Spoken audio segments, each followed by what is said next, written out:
All right, we're about to dive into the work of the historian Flavius Josephus to look at one of the most brutal chapters in the history of ancient Judea. This is the story of a king, a civil war, and a peace that was won through just unimaginable terror. We're going to chronicle the reign of Alexander Jannaeus and the war he waged, not against some foreign enemy, but against his own people. Yeah, Josephus does not pull any punches. This single line is his final damning verdict on King Alexander Jannaeus, and it really sets the stage for everything that's about to happen. It tells you that every victory we're going to see, every battle this king won, was really a loss for the kingdom itself. He was, quite literally, burning his own house down.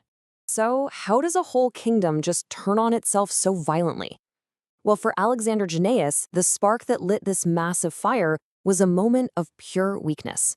A totally catastrophic military defeat that showed a population who were already pretty fed up that their king, well, he wasn't invincible after all. Okay, so picture this. The disaster goes down near Galan. The Arabian king, a guy named Obadas, lays this brilliant and incredibly brutal ambush. He traps Jannaeus' entire army in a deep valley and then crushes them with, get this, a multitude of camels. Just try to imagine the chaos, the sheer scale of that loss. Jannaeus himself barely escapes, but he returns to Jerusalem not as some hero, but as a broken, failed king. And a people who already hated his guts saw their opening. Now, that defeat didn't just cause a little riot, it kicked off a full-blown civil war that would rip Judea apart for 6 long, awful years.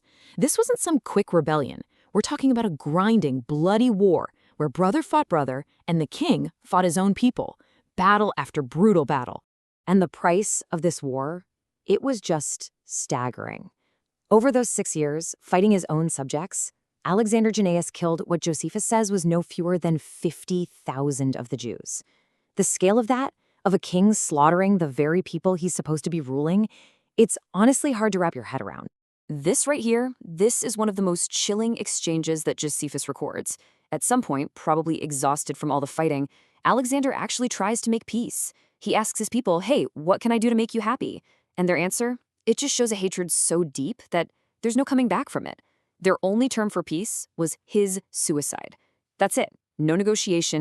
So with peace completely off the table, the rebels take things to a whole new level, something that was just unthinkable. They decide, well, if we can't kill our king ourselves, we'll invite a foreign army in to do it for us. I mean, talk about a desperate move.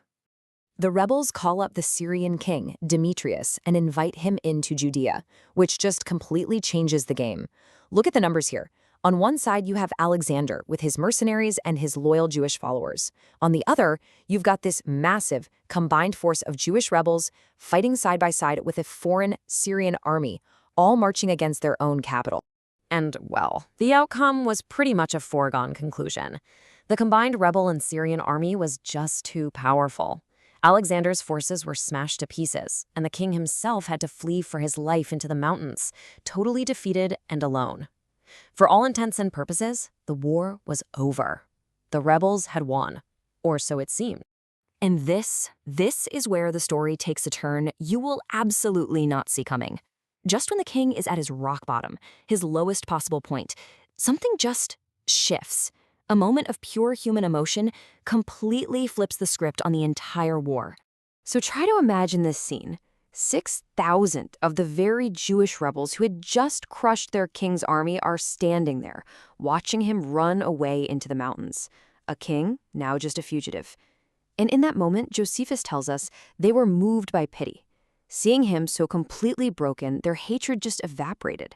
And in this unbelievable reversal, they ditch their Syrian allies and go over to their defeated king. Now, the Syrian king, Demetrius, he wasn't an idiot. He sees 6,000 of his allies suddenly switch sides, and he knows the game is up. He realizes that this whole thing, at its heart, is a family fight. And as the outsider, his position just became impossible. So he packs up his army and goes straight home. So, just like that, Alexander is back in power. His army now bigger with all his former enemies. The foreign threat is gone. But the war, oh, it is not over. And the peace he's about to bring will go down in history as one of the most monstrous acts the nation had ever seen. With the tide turned, Alexander becomes the hunter. He relentlessly goes after the last pockets of the rebellion, the ones who didn't feel that rush of pity. He corners the last of the hardcore opposition in a city called Bemesilis, flattens it, and marches the survivors back to Jerusalem for his final, terrible judgment. From all the captives he took, he handpicks 800 men. And this wasn't a random number. No, this was a carefully chosen group, the leaders, the chief instigators of the rebellion, who were about to be made into a horrifying public spectacle of royal revenge. The how and where were just as important as the act itself. Crucifixion, it wasn't just about killing someone. It was a punishment designed for maximum public terror, shame, and agony. And Alexander stages this whole spectacle not on some remote hill, but right there in the middle of Jerusalem for everyone to see. It was pure political terror. And here Josephus gives us the story's absolute, horrifying climax. It wasn't enough for him to just crucify the 800 men.